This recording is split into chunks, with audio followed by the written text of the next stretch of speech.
सज्जनों नमस्कार, जय सिया राम। दर्शकों, पिछले वीडियो में शास्त्र वचन के बारे में वर्णन किया था।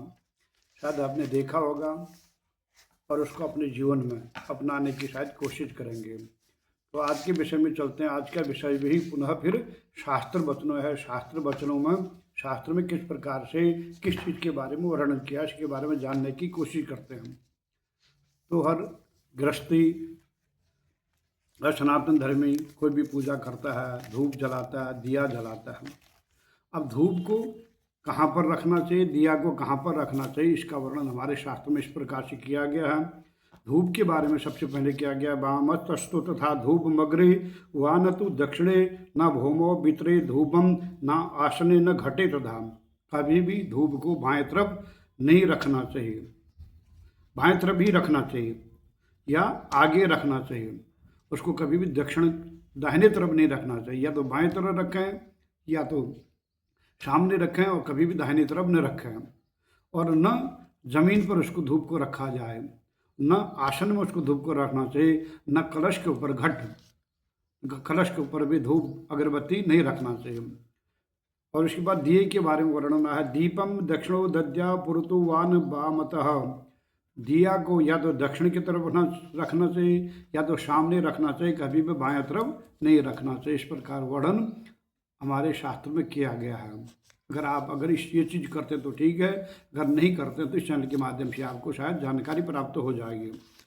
और प्रत्येक गृहस्थी को षट कर्म अवश्य करना चाहिए। अब षट कर्म में क्या क्या आते हैं, इसके बारे में चर्चा करते हैं। संध्यायाम स्नानम जपश्चैव देवनांत पूजनम वैशल्यम तथा आतिथ्यम षट कर्मणि दिने दिने। नित्य गृहस्थ आश्रम वाले को संध्या कर्म अवश्य करना चाहिए, और स्नान अवश्य करना चाहिए, जप करना चाहिए, देवता के पूजन करना चाहिए, वैश्यदेव अर्थात नित्य तर्पण करना चाहिए, और जो भी घर में आपके अतिथि आते हैं उनका सत्कार अवश्य करना चाहिए। ये सत्कर्म प्रत्येक गृहस्थ के लिए अति आवश्यक हैं, उस घर की तभी वृद्धि होती है। उसके बाद हम प्रत्येक देवता की पूजा करते हैं, उसमें प्रदक्षिणा भी करते हैं। अब किस देवता की कितनी बार प्रदक्षिणा करना चाहिए, इसके बारे में भी वर्णन है। एकाम चंड्याम रवो सप्ततिष्ठो दद्यात् विनायके। अच्छा, एक प्रदक्षिणा देवी का करना चाहिए, और 7 प्रदक्षिणा करना हो भगवान सूर्य का करना चाहिए, और 3 प्रदक्षिणा भगवान गणपति की करना चाहिए।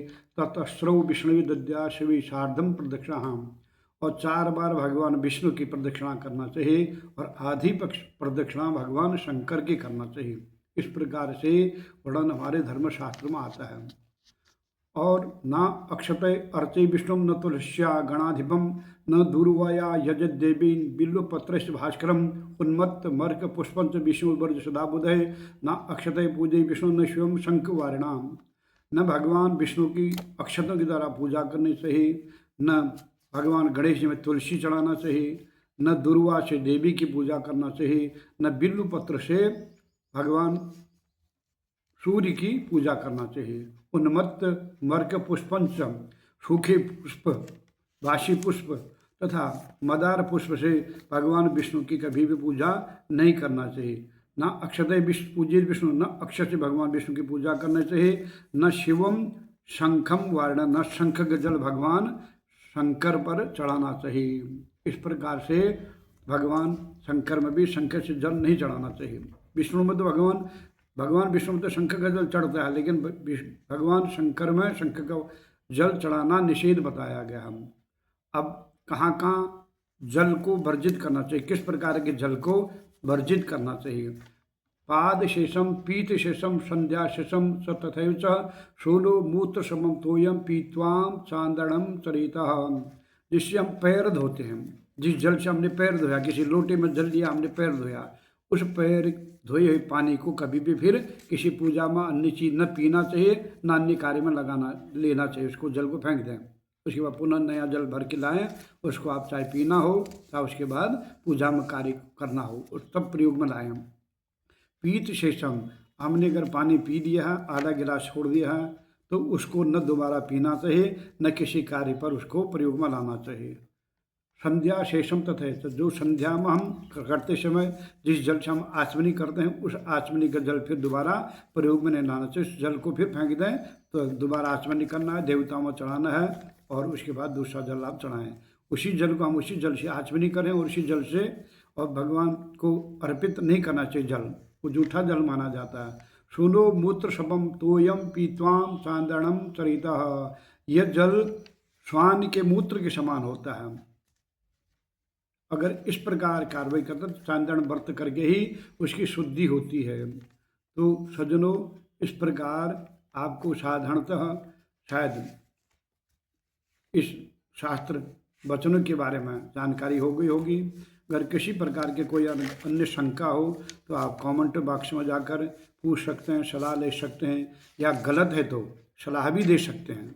ऐसा नहीं कि मैं बोल रहा हूँ को सही है, आपको अगर जानकारी है तो आप और भी अच्छी सलाह दे सकते हैं, ताकि मैं भी उन धर्म ग्रंथों को पढूं और उसके बाद पुनः आपको बता सकूं। तो सज्जनों, आज की चर्चा यहीं पर संपन्न करते हैं। अगले पुनः फिर किसी विषय पर मिलेंगे, तब तक मुझे आज्ञा दें। जय हिंद, जय भारत, हरि ओम तत्सत।